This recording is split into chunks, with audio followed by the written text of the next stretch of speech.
guys, dito naman tayo sa taas ng crane. Yan.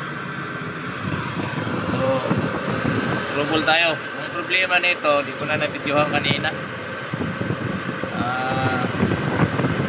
Power on pa lang, nagka-alarm na. Di ko na nabidyohan. Nakalimutan ko.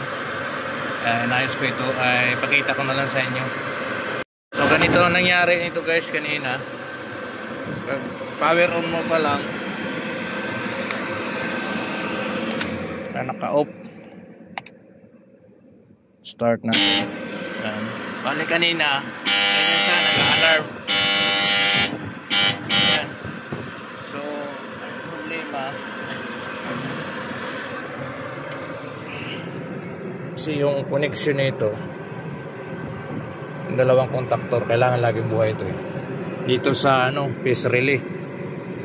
So kanina napansin natin yung supply nito 400 naman, okay naman sa baba.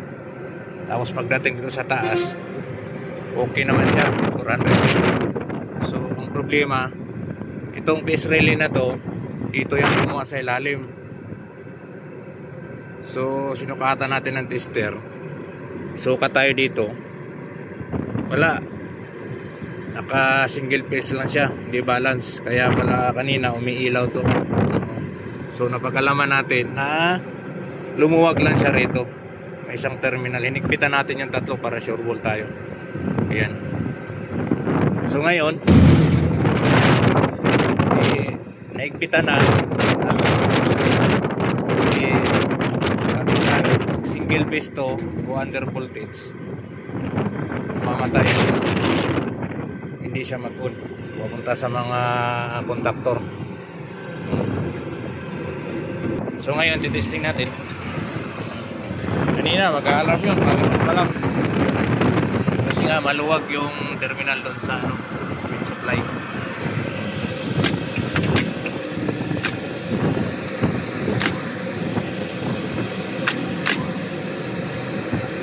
Ayan, okay na.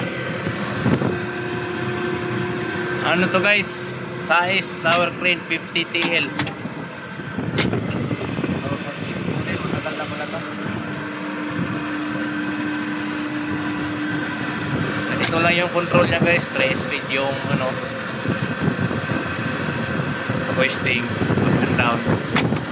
Trolley 2 speed lang din yung trolley. Tapos yung slewing 3 speed.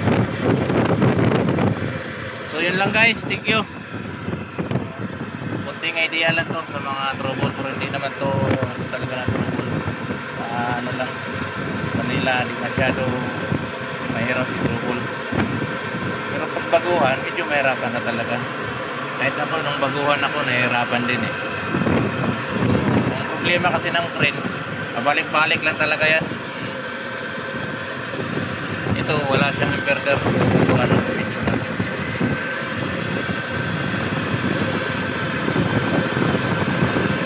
Yun lang guys, thank you.